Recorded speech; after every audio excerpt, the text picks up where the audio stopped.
ओम मुनित्रयं नमस्कृत्य तदुक्तिः परिभाव्य च वैयाकरणसिद्धान्तकौमुदीयं विरच्यते। सर्वेभ्यः श्रोतृभ्यः नमः। अस्माभिः गतपाठे यद्यत् पठितं तदेकवारं स्मरामः। वैयाकरणसिद्धान्तकौमुदी इत्याख्यस्य ग्रन्थस्य संज्ञाप्रकरणे वयं भवामः। अस्मिन् संज्ञाप्रकरणे अस्माभिः तत्र एकविंशे पाठे विचारः कृतः। गते पाठे एकविंशे पाठे विचारः कृतः, अर्थात् गतः पाठः अस्माकं एकविंशः पाठः आसीत् अथवा एकविंशतितमः पाठः आसीत्। तस्मिन् पाठे आभ्यन्तरप्रयत्नानां विषये चर्चा कृता। तत्रापि विशेषेण चतुर्थः आभ्यन्तरप्रयत्नः यः वर्तते संवृत इत्याख्यः, तस्य विषये चर्चा प्रचलति। नाम तत्र उक्तं ह्रस्वस्य अवर्णस्य प्रयोगे संवृतं प्रक्रियादशायां तु विवृतमेव इति वचनमादाय एव काचित् विस्तृता चर्चा अस्माभिः क्रियमाणा वर्तते। तत्रैव नाम अयम् अकारः प्रक्रियादशायां भवति विवृतः, प्रयोगावस्थायां तु भवति संवृतः इति अस्य एकस्य एव अकारस्य पक्षद्वये भिन्नः धर्मः कश्चन अथवा विरुद्धः कश्चन धर्मः भवति इति एषः विषयः सूत्रकारेणापि ज्ञापितः वर्तते। स्वयं साक्षात् अयं विषयः सूत्रकारेणापि उक्तः वर्तते। नाम भिन्नभिन्नधर्मः एकस्य एव विषयस्य कथम् इति चेत् अयमेव ह्रस्वः अवर्णः विवृतः अपि भवति, अयमेव ह्रस्वः अवर्णः संवृतः अपि भवति, परन्तु प्रक्रियादशायामेव अस्य विवृतत्वं तत्र संवृतत्वं तु प्रयोगावस्थायां भवति इति अस्माभिः कश्चन विषयः आरब्धः। दण्डाढकम् इत्यादीनां प्रयोगाणां रूपसिद्ध्यर्थम् अस्य ह्रस्वस्य अवर्णस्य प्रयोगे प्रक्रियावस्थायां विवृतत्वं स्वीकर्तव्यं, प्रयोगावस्थायां तु संवृतत्वं स्वीकर्तव्यम् इति यदुक्तम् तद् अस्माभिः सूत्रमाध्यमेन पठ्यमानम् आसीत्। तदर्थं तच्च विधानं सूत्रकारेण स्वयमेव उक्तं वर्तते। तदर्थं तत्र सूत्रमपि अस्माभिः आरब्धम्। अष्टाध्याय्याः अन्तिमं सूत्रं तत्र इत्याख्यं यद्भवति तेन सूत्रेण अत्र काचित् विशिष्टा व्यवस्था अस्माभिः दृष्टा। एवञ्च तत्र व्याख्यागताः विविधाः पक्षाः, तेषाञ्च समाधानम् अथवा सिद्धान्ततया विविधाः पङ्क्तयः अस्माभिः एतावता पठिताः। अस्मिन् एकविंशतितमे पाठे इदानीं द्वाविंशतितमः पाठः आरब्धः भवति। इति सूत्रस्थः अवशिष्टः विचारः अस्मिन् पाठे अस्माभिः करिष्यते। इति सूत्रस्थः विचारः एव इदानीम् अस्मिन् पाठे आरभ्यते। तत्र व्याख्यायां क्व यावत् अस्माभिः विचारः कृतः इति चेत् अन्तिमा पङ्क्तिः अस्माभिः व्याख्यायाः का पठिता आसीत् इति चेत् तां पश्यन्तु। अन्तिमा पङ्क्तिः इत्थम् अस्माभिः पठिता। ततश्च शिक्षावचनसिद्धं स्वाभाविकं संवृतत्वं प्रच्याव्य वर्णसमाम्नाये विवृतत्वेन उपदिष्टस्य अवर्णस्य संवृतः अवर्णः भवति इत्यर्थः। तदा विवृतम् अनूद्य इति विधीयत इति प्रतिप्रसूयते इत्यर्थः। एतावान् तत्र व्याख्यायाः विषयः अस्माभिः गतपाठे विचारितः। इदानीम् इतः अग्रे अस्माभिः पठनीयम् अस्ति। वस्तुतः एतावता इत्यस्य सूत्रस्य सूत्रार्थः तु ज्ञातः भवति। अर्थात् विवृतम् अनूद्य नाम विवृतं निरूप्य संवृतम् एतेन विधीयते, नाम एतेन सूत्रेण संवृतस्य तत्र विधानं क्रियते इत्यर्थः। तत्र अग्रे कथयन् अस्ति, ननु प्रक्रियादशायाम् अपि एतत् सूत्रं कुतो न प्रवर्तते इत्युच्यते। नाम इत्यनेन कस्य संवृतत्वं विहितम्? अकारस्य संवृतत्वं विहितं। कीदृशस्य अकारस्य संवृतत्वं विहितम् इति चेत् विवृतभूतस्य अथवा विवृतरूपस्य अकारस्य संवृतत्वं विहितं। तथा चेत् संवृतत्वं विहितमेव खलु, तर्हि एतेन सूत्रेण कृतं संवृतत्वं प्रक्रियादशायामपि प्रवर्तेत, तत्र कुतः न प्रवर्तते? यद्यपि वयं पूर्वं पठितवन्तः यत् दण्ड आढकम् इत्यत्र सवर्णदीर्घः यथा स्यात् तदर्थम् अयं ह्रस्वः अकारः तत्र विवृतः एव अपेक्षितः प्रक्रियादशायाम् अपि। परन्तु एतेन सूत्रेण संवृतविधानं यद् कृतं तत्संवृतविधानत्वं तस्य प्रयोगदशायामेव भवति, प्रक्रियादशायामेव न भवति इत्यत्र का युक्तिः? प्रक्रियादशायामपि तत्र अस्य सूत्रस्य नाम इत्यस्य सूत्रस्य प्रवृत्तिः कुतो न भवति इत्यत आह। किम् आह?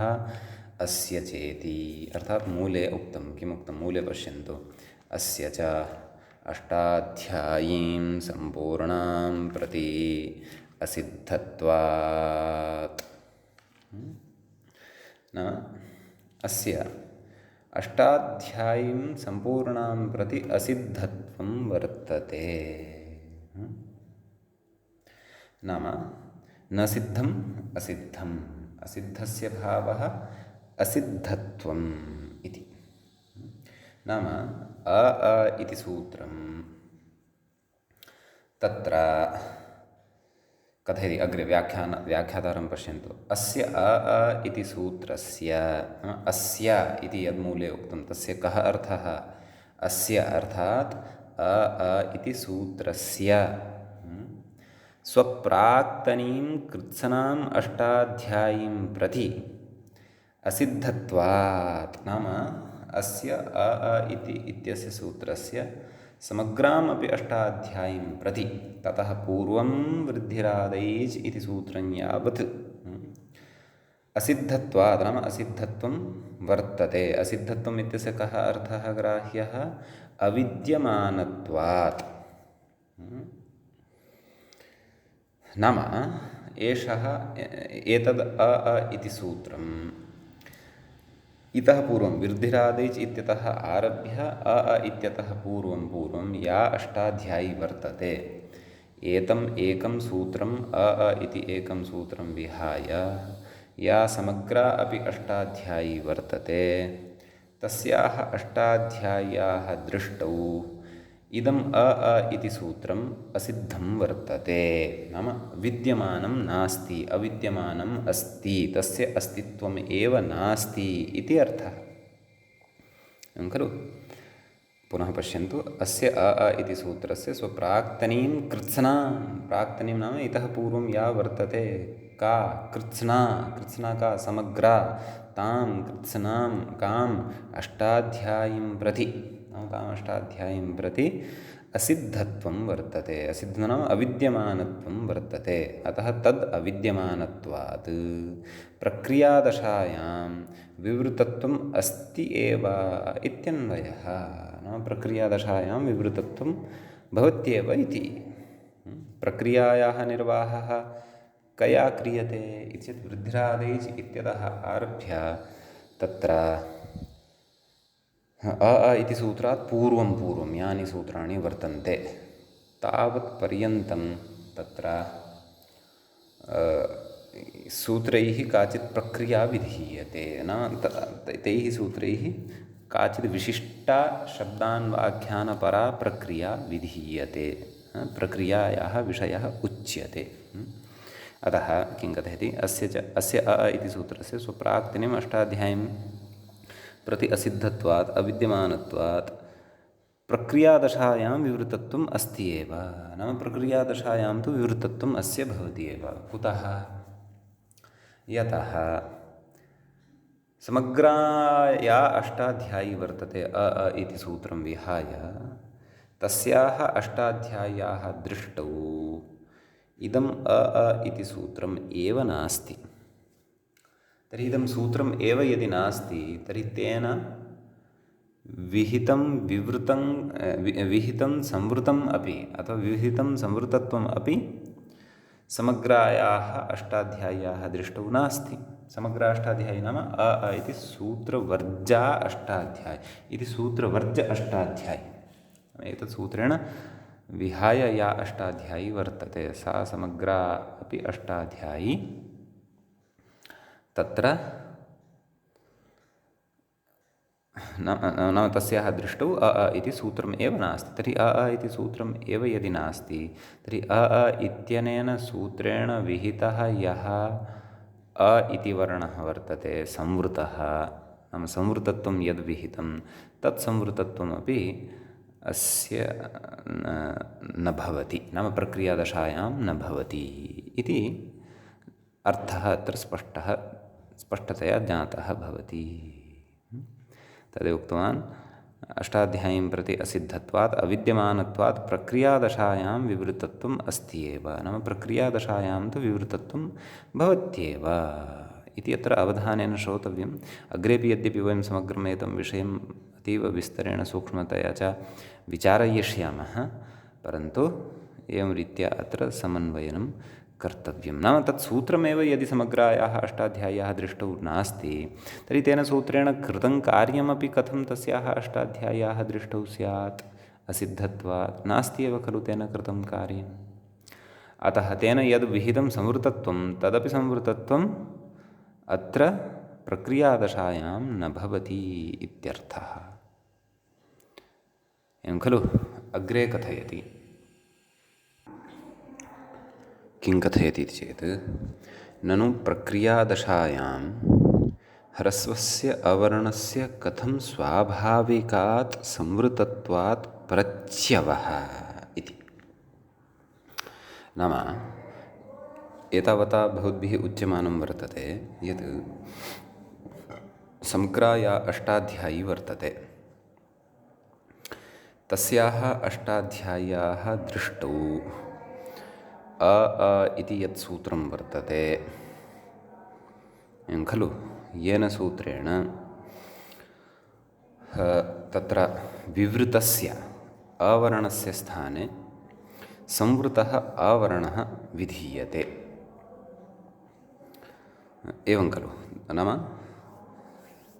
तत् संवृतविधानम् असिद्धं। गतपङ्क्तौ इदमेव उक्तं खलु, अस्य अ इति सूत्रस्य प्राक्तनीं कृत्सनाम् अष्टाध्यायीं प्रति, नाम इत्यतः पूर्वं या समग्रापि अष्टाध्यायी वर्तते तां प्रति असिद्धत्वं वर्तते। असिद्धत्वात् अर्थात् अविद्यमानत्वात्, नाम अस्य अविद्यमानत्वं वर्तते, विद्यमानत्वमेव न वर्तते समग्रायाः अष्टाध्याय्याः दृष्टौ।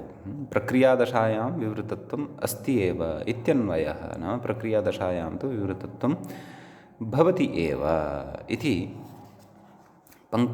अस्याः पङ्क्तेः आशयः। नाम अस्य च अष्टाध्यायीं सम्पूर्णां प्रति तत्र शास्त्रदृष्ट्या विवृतत्वम् अस्त्येव इत्युक्तं खलु। न, शास्त्रदृष्ट्या इत्यतः तु अग्रेपि वक्ष्यति, अस्य विवरणम् अग्रेपि क्रियमाणं वर्तते, परन्तु अत्र विचारः एवं प्रचलति। नाम विवृतः यः वर्तते सः संवृतः विधीयते। संवृतः यदि विहितः अ इत्यनेन सूत्रेण तर्हि सः प्रक्रियादशायां कथं संवृतः सम्पद्यते? सूत्रम् अस्ति खलु, अ आ इति सूत्रं वर्तते खलु, अ आ इति सूत्रेण तेन संवृतेन एव खलु भाव्यं, सूत्रेण विधानं कृतम्। अतः तत्रैव उच्यते, नाम समग्रापि अष्टाध्याय्या वर्तते, तद्दृष्टौ इदम् अ आ इति सूत्रं नास्ति एव। कुतः? असिद्धत्वात्। असिद्धत्वात् नाम अविद्यमानत्वात्। अस्य विद्यमानत्वम् एव नास्ति। तर्हि अस्य विद्यमानत्वम् एव यदि नास्ति तर्हि तेन कृतं कार्यमपि न भवति।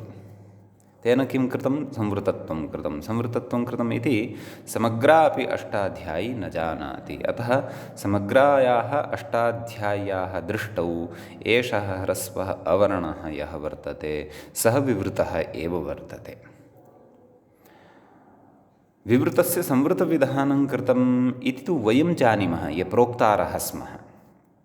ये तत्र समग्राम् अ आ इति सूत्रात् प्राक्तनीम् अष्टाध्यायीमपि जानन्ति, अ आ इति सूत्रमपि जानन्ति। असिद्धत्वं तु इदं शास्त्रगतं वर्तते।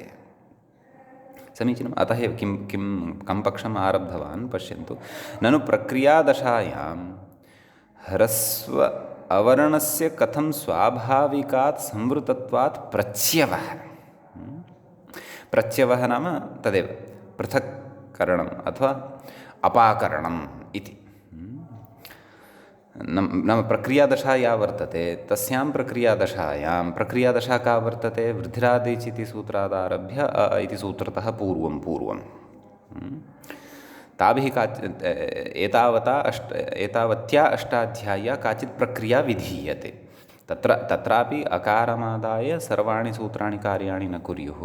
अकस्सवर्णे दीर्घः इत्यादीनि कानिचन, अथवा आदुगुणः इत्यादीनि कानिचन एव सूत्राणि तत्र कार्याणि कुर्युः। परन्तु तत्र समग्रा अपि अष्टाध्यायी अ आ इत्यतः पूर्वं या वर्तते सा काञ्चित् प्रक्रियाम् आवहति। तत्र यदि अकारप्रसङ्गः आयाति तर्हि सः अकारप्रसङ्गः विवृतः भवति इति उच्यमानम् अस्ति अस्माभिः। तत्र नाम प्रक्रियादशायां ह्रस्व अवर्णस्य कथं स्वाभाविकात् संवृतत्वात् प्रच्यवः, नाम स्वाभाविकः संवृतः सः कः? ह्रस्वः अवर्णः। खलु यः शिक्षायामपि तत्र उक्तः, नाम संवृतत्वं भवति तस्य। अधुना अ आ इत्यनेन सूत्रेणापि तस्य संवृतत्वं विधीयमानं वर्तते। अतः तस्य संवृतत्वात् कथं प्रच्यवः, नाम कथं पृथक्करणं, कथं तस्य संवृतत्वात् प्रच्याव्य इत्यस्य अस्माभिः पूर्वम् अर्थः पठितः आसीत्, अपाकृत्य। तर्हि प्रच्यवः नाम तदेव संवृतत्वात् तस्य अपायः अथवा पृथग्भवनम् इति वा, एवं खलु। कथं भवेत् इति पृच्छ्यते। कथं वा विवृतत्वम्, अपि च तदेव प्रक्रियादशायां तस्य विवृतत्वम् अपि कथम्, अर्थात् एतावत्याः पङ्क्तेः अभिप्रायः वर्तते यत् प्रक्रियादशायां तस्य संवृतत्वस्य कथं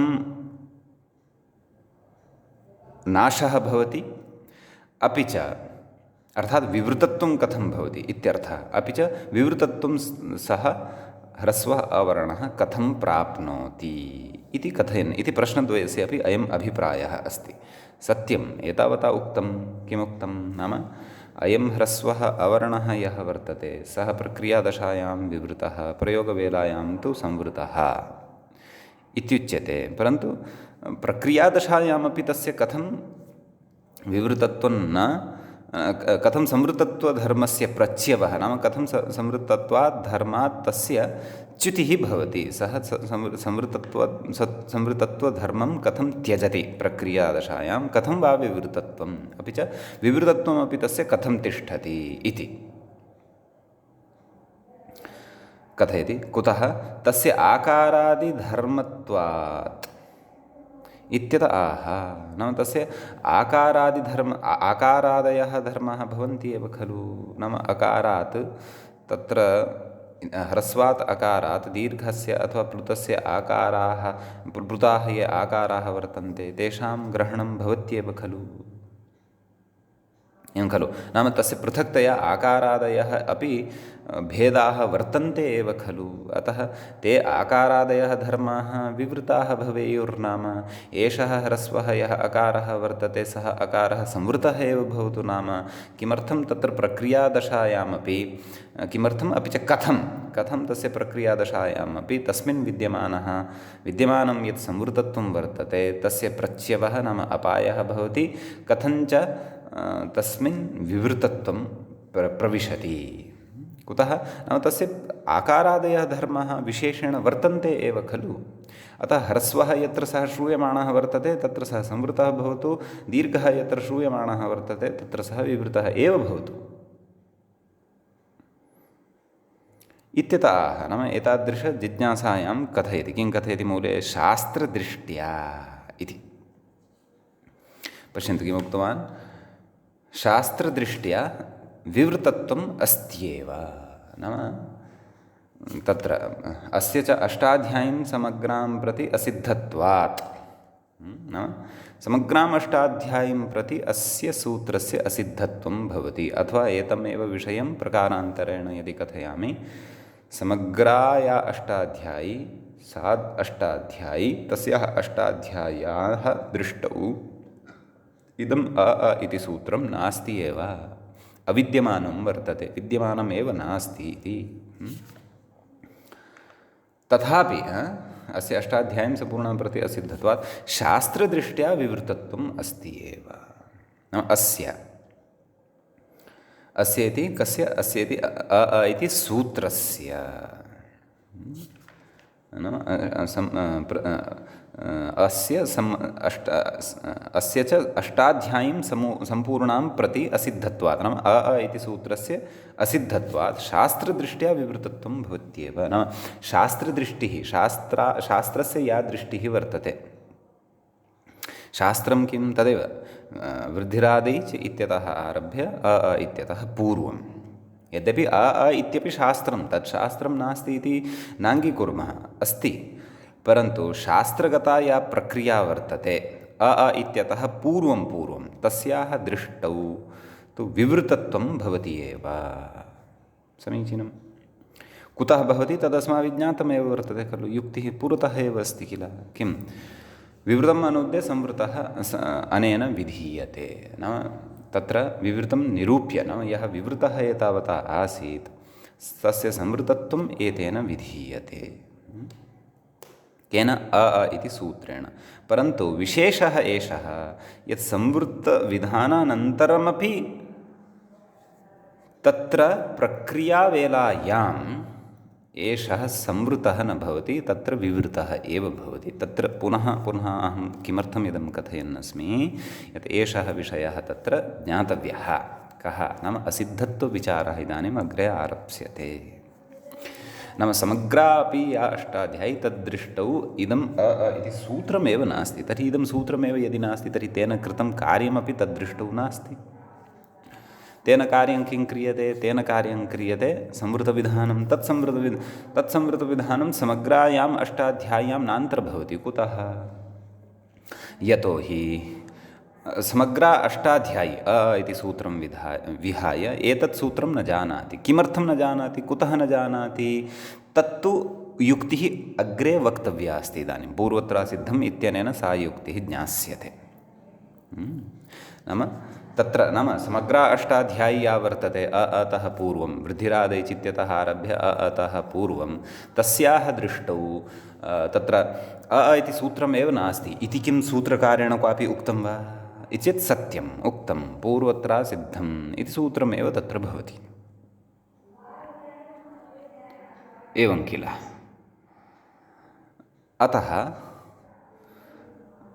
तत्र अस्माभिः इतः अग्रे पूर्वत्र सिद्धम् इति पठिष्यते इत्यर्थः अस्तु ततः पूर्वं कांश्चन अंशान् अत्र कथयन् अस्ति किं कथयति अग्रे पश्यन्तु पङ्क्तिम् असिद्धत्वमिह न वास्तवात्यन्तासत्वं विवक्षितम् इति कथयति अग्रे तत्र पश्यन्तु पङ्क्तिम् अवधानेन नाम अत्र यद् असिद्धत्वं वर्तते नाम यस्य असिद्धत्वस्य विषये अत्र उच्यमानं वर्तते क्व तत्र पङ्क्तौ नाम अस्य च अष्टाध्यायीं सम्पूर्णां प्रति असिद्धत्वात् नाम अविद्यमानत्वात् इत्युक्तं खलु। असिद्धत्वात् इत्यस्य अर्थः कः कृतः? अविद्यमानत्वात् इत्यर्थः खलु कृतः। तद्विषये कथयति। नाम अत्र असिद्धत्वं कीदृशं ग्राह्यं, कीदृशम् असिद्धत्वं नाम किम् अत्र विवक्षितं तत्र कञ्चन नियमं कथयन् अस्ति। किम् असिद्धत्वम् इह न वास्त्वात्यन्तासत्त्वं विवक्षितं। नाम वास्तवं चैतत् अत्यन्तासत्त्वं। तत्रापि अत्यन्तञ्चैतद् असत्त्वञ्च अत्यन्तासत्त्वम् एवं रीत्या विग्रहः ज्ञातव्यः। पुनः वास्तवञ्चैतत् वास्तवञ्चैतत् अत्यन्तासत्त्वं वास्तवात्यन्तासत्त्वम् इति गर्भकर्मधारयः अत्र अवगन्तव्यः। नाम अर्थात् कर्मधारस्यापि अन्तः अत्र कर्मधारयः वर्तते। तत्सर्वं वयम् अग्रे पठिष्यामः समासप्रकरणे। भवतु अस्य अर्थं कथयामि। वास्तवं नाम यथार्थभूतम् इति। किं यथार्थभूतं नाम अत्यन्तासत्त्वं यद्वर्तते। अत्यन्तं नाम अत्यधिकम्, असत्त्वं न सत्त्वम् असत्त्वं। सत्त्वं नाम विद्यमानता, न सत्त्वम् अविद्यमानता। अत्यन्तासत्त्वं नाम अत्यन्ताविद्यमानता नाम अत्यन्तम् अविद्यमानता इत्यर्थः। वास्तवं नाम यथार्थभूतं नाम यथार्थभूतम् अत्र अत्यन्तम् असत्त्वम् अपि न विवक्षितं वर्तते इति। न इति निषेधः उक्तः वर्तते। नाम यस्य अविद्यमानत्वम् उच्यमानं वर्तते तत्सर्वथा नास्ति एव इति नास्ति। तस्य सर्वथा असत्त्वं वर्तते इति नास्ति। तद्वर्तते, यस्य असिद्धत्वम् उच्यमानं वर्तते तद्वर्तते, परन्तु शास्त्रप्रक्रियायाः प्रयोजनविशेषम् आदाय तस्य शास्त्रस्य एव दृष्टौ असिद्धत्वम् अत्र उच्यते, अविद्यमानत्वम् अत्र उच्यते।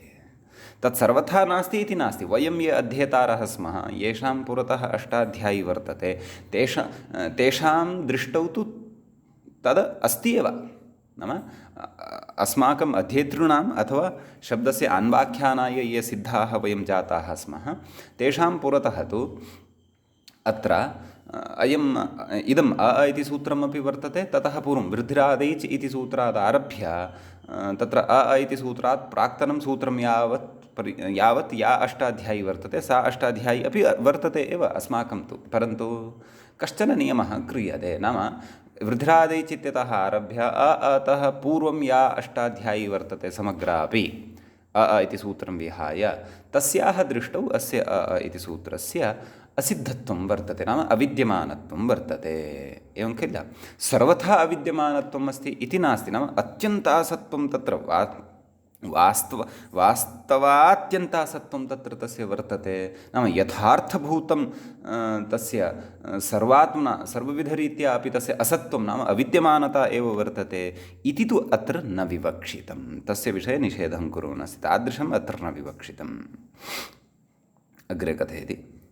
किं तर्हि अविद्यमानत्वारोपात्मकमेव इति। तत्र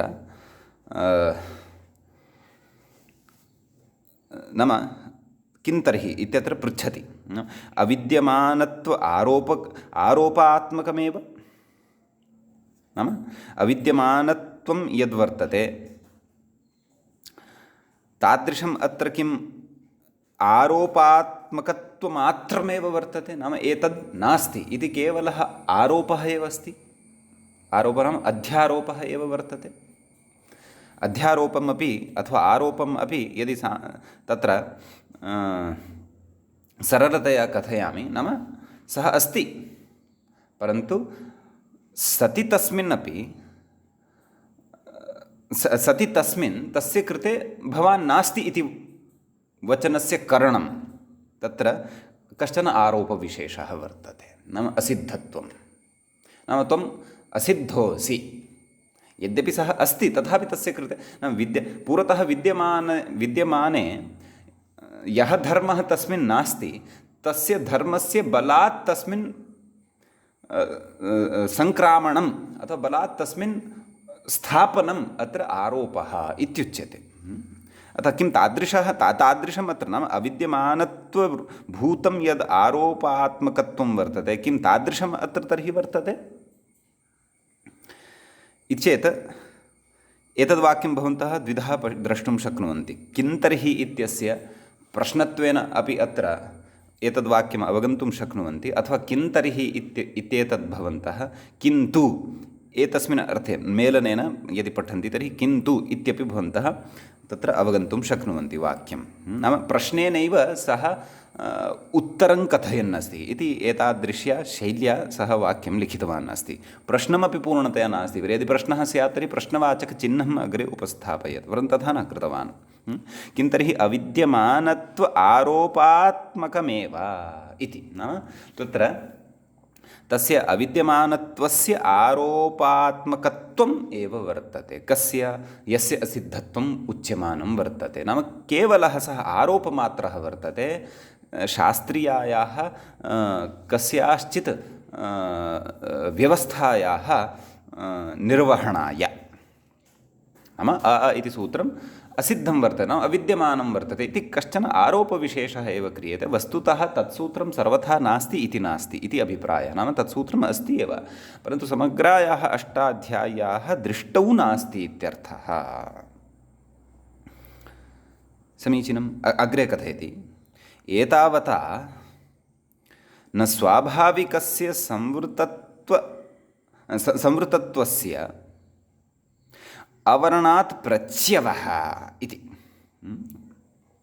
नाम स्वाभाविकं यत् संवृतत्वं वर्तते, क्व वर्तते तत् संवृतत्वम् इति चेत् शिक्षायां तस्य संवृतत्वं वर्तते। शिक्षायां तस्य संवृतत्वम् उक्तं वर्तते।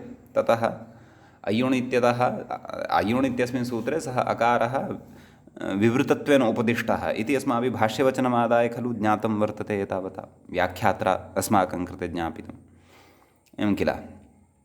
तर्हि स्वाभाविकस्य संवृतत्वस्य अवर्णात् प्रच्यवः नाम अवर्णात् तस्य संवृतत्वस्य प्रच्यवः नास्ति नाम अपायः नास्ति नाम अथवा पृथग्भवनं नास्ति एतावता। नाम एतावता विवरणे सत्यपि कुतः अस्माकं सविधे पुरतः एतावता प्रमाणं नास्ति खलु। प्रमाणं तु अस्माभिः पठनीयमस्ति अग्रे किं पूर्वत्र सिद्धम् इति। नापि विवृतत्वं तस्य वास्तवम् एवं किल। अपि च तस्य विवृतत्वमपि वास्तवं नाम यथार्थभूतं विवृतत्वम् अपि तस्य नास्ति। अग्रे कथयति प्रक्रियार्थं विवृतस्य आरोपादिति भावः इति। नाम प्रक्रियार्थं तस्य विवृतत्वस्य केवलः आरोपः कृतः वर्तते। विधानं क्व वर्तते? सः विवृतः इति विधानं क्व वर्तते इति। नाम एतावता विवरणेन अपि एतावता एतत् प्रश्नद्वयं पुरतः एव वर्तते। नाम पूर्णतया तस्य यः संवृतत्वधर्मः वर्तते तस्मात् तस्य प्रच्यवः अपि न जातः वर्तते। नाम पृथक्करणमपि न जातं वर्तते। नापि विवृतत्वं तथा तस्य वास्तवं नाम प्रधानभूतं तस्य विवृतत्वमपि नास्ति एवं किल। कुतः प्रक्रियार्थं विवृतत्वस्य आरोपात् नाम प्रक्रियार्थं तत्र विवृतत्वस्य कश्चन आरोपविशेषः क्रियते तस्मिन्नेव अकारे केन सूत्रेण इति सूत्रेण। समीचीनं। नाम अत्र भावः एषः। किं कथयितुम् इच्छति ग्रन्थकारः व्याख्याता नाम सत्यम् अङ्गीकुर्मः इत्यनेन सूत्रेण विवृतस्य संवृतः विधीयते। समीचीनं। तर्हि सः यः विवृतः अस्ति अथवा आसीत् तस्य तु संवृतत्वम् इदानीं विहितं। कथं वा भवद्भिः उच्यते यत् प्रक्रियादशायाम् एषः विवृतः प्रयोगे एषः संवृतः। यः विवृतः आसीत् तस्य तु एतेन सूत्रेण संवृतविधानं कृतं। तर्हि संवृतविधानं कृतं तर्हि सर्वथा एव अस्य संवृतत्वमेव भवतु।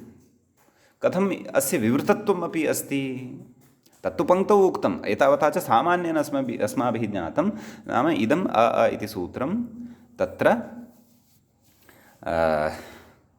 असिद्धं वर्तते। नाम एतेन विहितं संवृतत्वं यद् वर्तते तत् संवृतत्वं नास्ति एव अष्टाध्याय्याः दृष्टौ। अतः अस्य नाम विवृतस्य संवृतत्वविधानं वस्तुतः नास्ति एव। परन्तु कस्य दृष्टौ नास्ति इति चेत् समग्रायाः अष्टाध्याय्याः दृष्टौ नास्ति।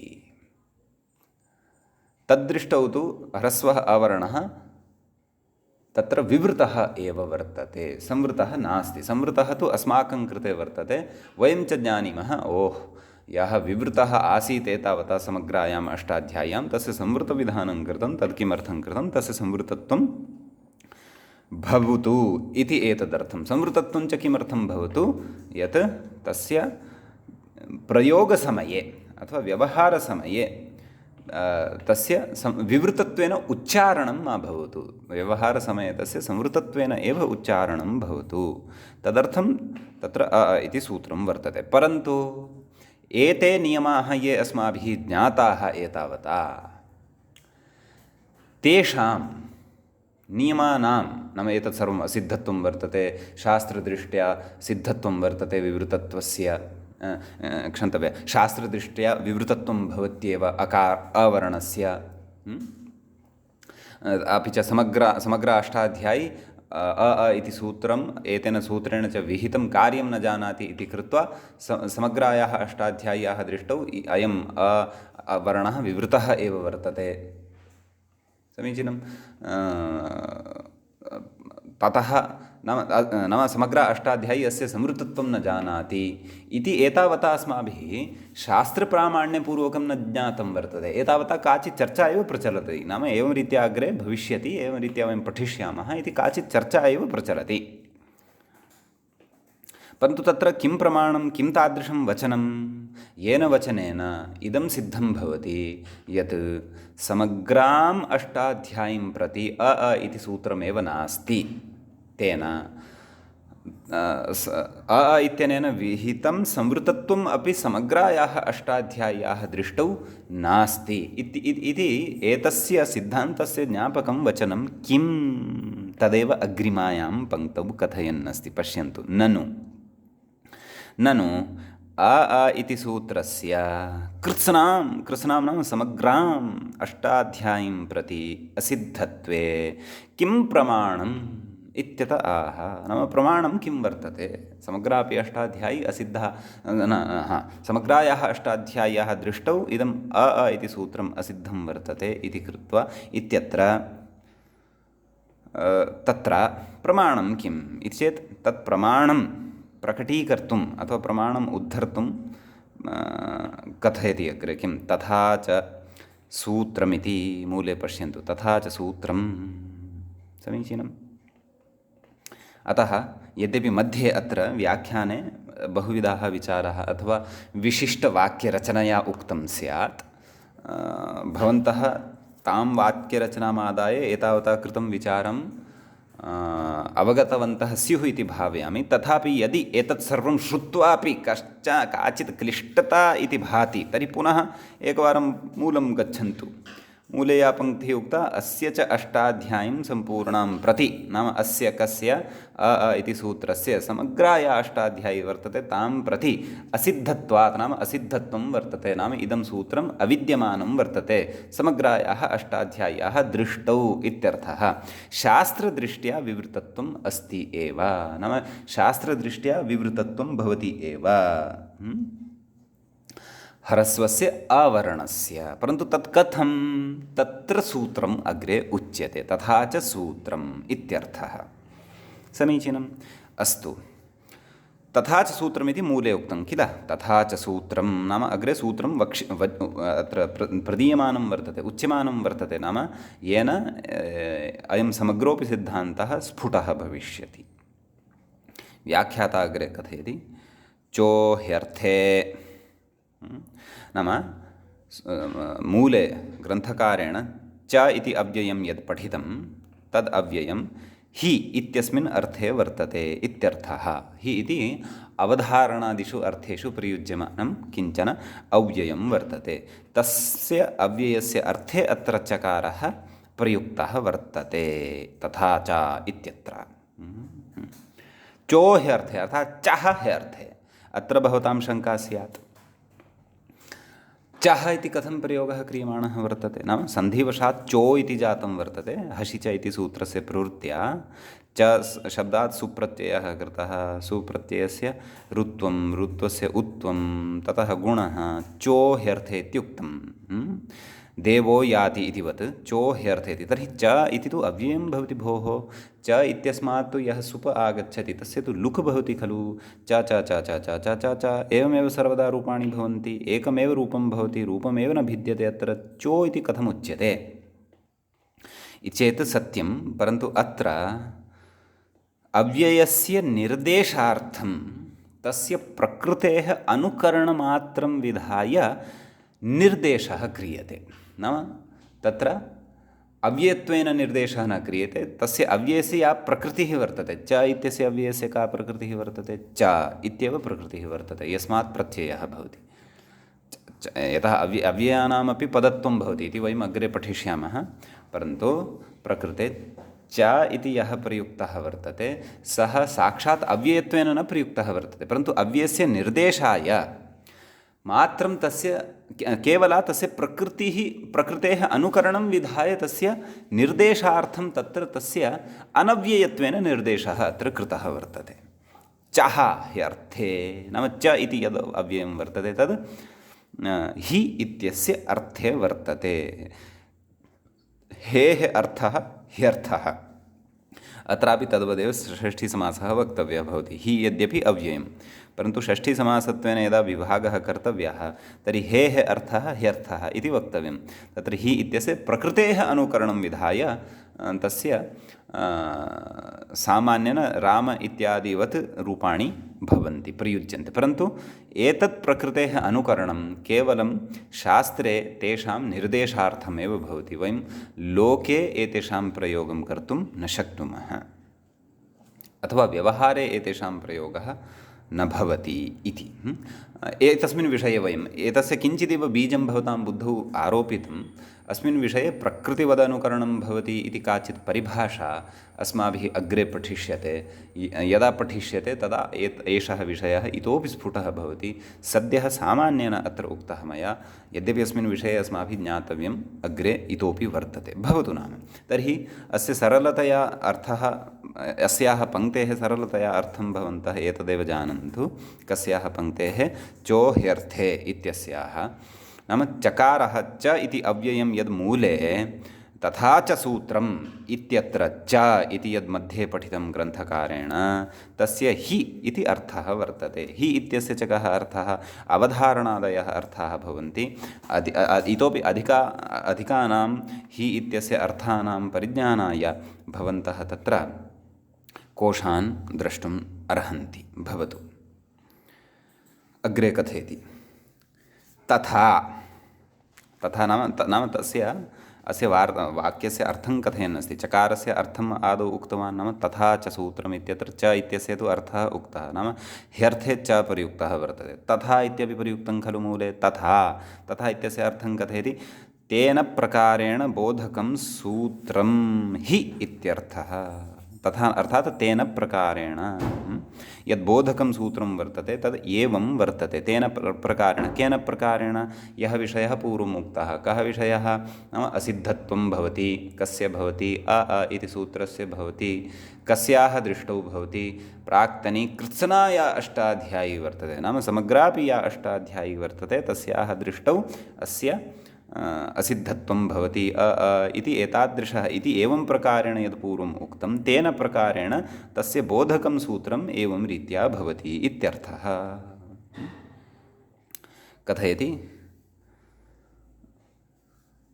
तथाविधं सूत्रमाह, नाम तादृशं सूत्रं कथयति। किं सूत्रम् अस्ति? पूर्वत्रासिद्धम् इत्यस्ति। अग्रे अस्ति किल, पूर्वत्रासिद्धम्। आदौ अस्य पूर्वत्रासिद्धम् इति सूत्रस्य वयं पदच्छेदं पदपरिचयादिकं पश्यामः। सूत्रेऽस्मिन् द्वे पदे भवतः पूर्वत्र इति एकं पदं भवति, असिद्धम् इति द्वितीयं पदं भवति।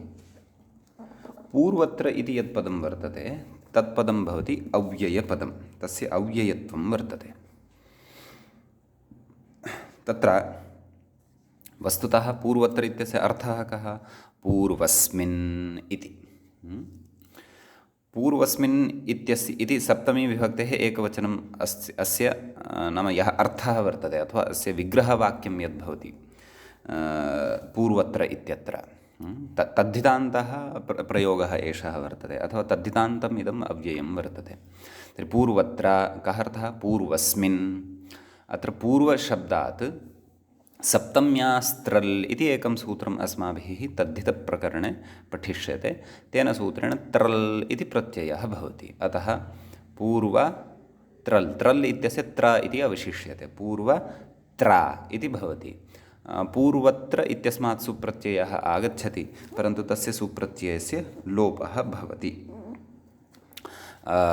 लोपः केन भवति चेत्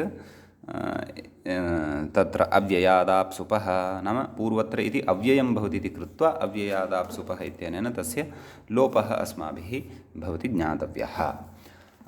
अतः पूर्वत्र इति अव्ययं भवति इत्यर्थः। पूर्वत्र इत्यस्य आहत्य अर्थः कः? नाम पूर्वस्मिन् इति तावदेव इत्येव तस्य अर्थः भवति। नाम पूर्वस्मिन् सति इदानीं यद् अग्रे वर्तते तद् असिद्धं वर्तते इति अर्थः। अग्रिमं पदं किं वर्तते? असिद्धम् इति। असिद्धम् इति पदं प्रथमाविभक्तेः एकवचनान्तं भवति, नपुंसकलिङ्गे भवति। नपुंसकलिङ्गे च तत्र विग्रहः इत्थं ज्ञातव्यः भवति, न सिद्धम् असिद्धम् इति। तर्हि पूर्वत्र असिद्धमिति पदद्वयं भवति। सवर्णदीर्घं विधाय पूर्वत्रासिद्धम् इति तत्र सन्धिकार्यं कृत्वा सूत्रस्य स्वरूपम् इत्थम् अस्माभिः दृश्यते, श्रूयते च। यद्यपि अत्र पदद्वयमेव, एकं पदं नास्ति। पूर्वत्र इति एकं पदं वर्तते, असिद्धम् इति पदान्तरं वर्तते इत्यर्थः। समीचीनम्। अस्तु, अग्रे कथयति, एतत् सूत्रं बोधयन् कथयति। कः? व्याख्याता। पश्यन्तु, पाणिनिप्रणीता अष्टाध्यायी। अपि च अस्य सूत्रस्य अवगमनात् पूर्वं भवतां कृते अहम् एकं विशेषम् अत्र वक्तुम् इच्छामि श्रोतॄणां कृते। अस्मिन् समग्रेऽपि जगति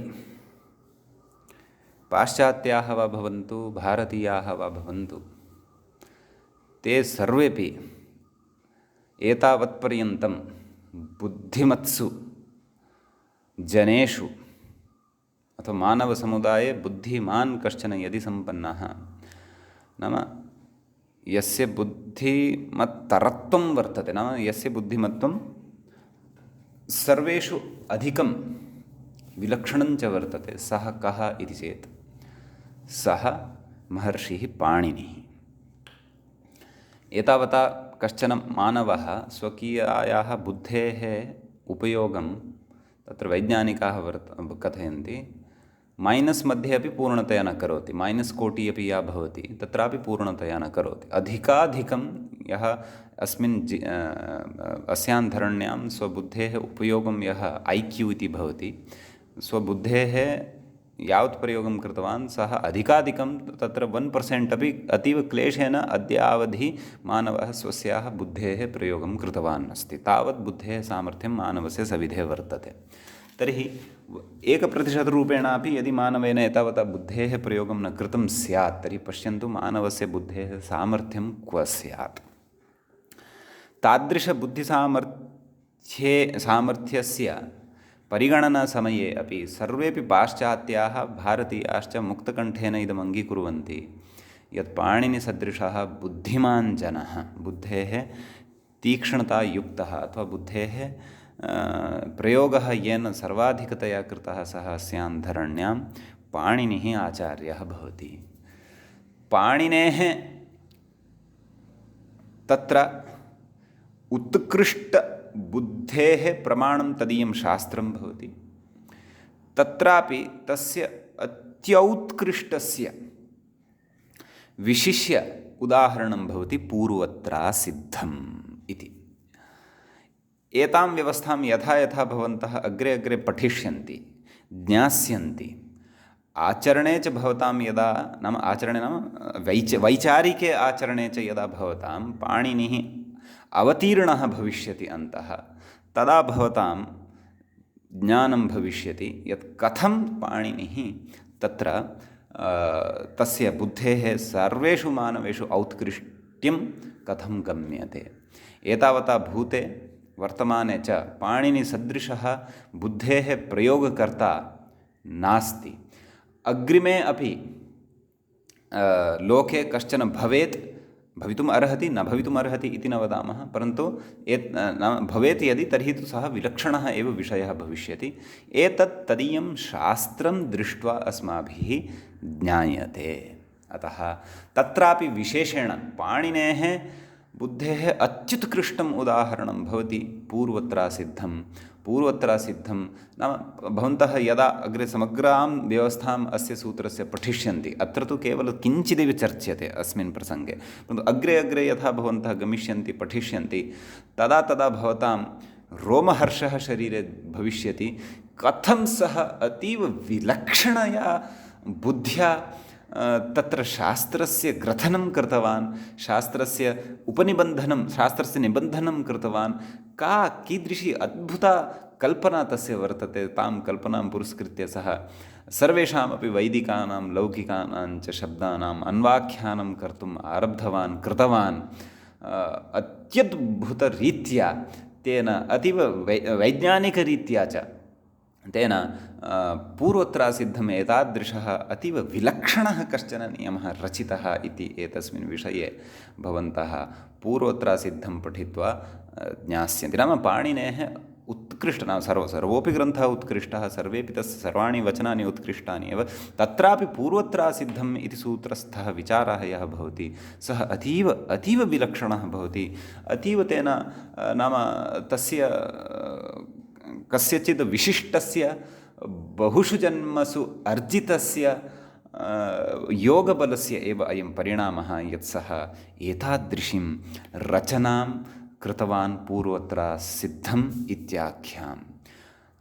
वस्तुतः तेषां वैलक्षण्यम् एव यद्वर्तते तद्वैलक्षण्यमेव एतान् मुनीन् अथवा ऋषीन् तत्र आर्षकोटौ स्थापयति अथवा ऋषिकोटौ स्थापयति। अतः एव एते मुनयः भवन्ति, ऋषयः भवन्ति, ये क्रान्तप्रज्ञया अस्माकं कृते विशिष्टं मार्गदर्शनं कुर्वन्ति। अस्तु, भवतु नाम। तर्हि पूर्वत्र किं कथयति अग्रे व्याख्याता? पाणिनि प्रणीता अष्टाध्यायी, ऋषिणा पाणिनिना अष्टाध्यायी प्रणीता, अष्टाध्याय्याः प्रणयनं कृतं, रचना कृता। तत्र अष्टमाध्याये द्वितीयपादस्य आदिमं सूत्रं पश्यन्तु। उपरि कोष्ठकेषु संख्या लिखिता वर्तते खलु। अष्ट अर्थात् अष्टमाध्यायः, अग्रे द्वे अर्थात् द्वितीयः पादः, अग्रे एकम् अर्थात् क्षन्तव्यः द्वे अर्थात् सत्यं, द्वे अर्थात् द्वितीयः पादः, अग्रे एकम्, एकम् अर्थात् प्रथमं सूत्रम्। समीचीनं। तर्हि कथयति तत्र अष्टमाध्याये द्वितीयपादस्य आदिमं सूत्रम्। अस्तु, इदम् आदिमं सूत्रं भवति। कथयति इतः प्राक्तनं कृत्सनं सूत्रजालं सपादसप्ताध्यायी इति व्यवह्रियते। एतद् अधुनैव अत्रैव अस्माभिः बुद्धौ स्थापनीयं। सपादसप्ताध्यायी नाम का, त्रिपादी च नाम का, एषा स्पष्टता अत्रैव अस्माकं भवेत्। अष्टाध्याय्याम् अष्टाध्यायाः वर्तन्ते खलु। एकस्मिन् अध्याये कति पादाः? 4 पादाः। तर्हि आहत्य अष्टसु अपि अध्यायेषु कति पादाः भवन्ति चेत् 32 पादाः भवन्ति। समीचीनं। तर्हि 7 अध्यायाः अपि च एकः पादः कस्य अध्यायस्य? 8मस्य अध्यायस्य।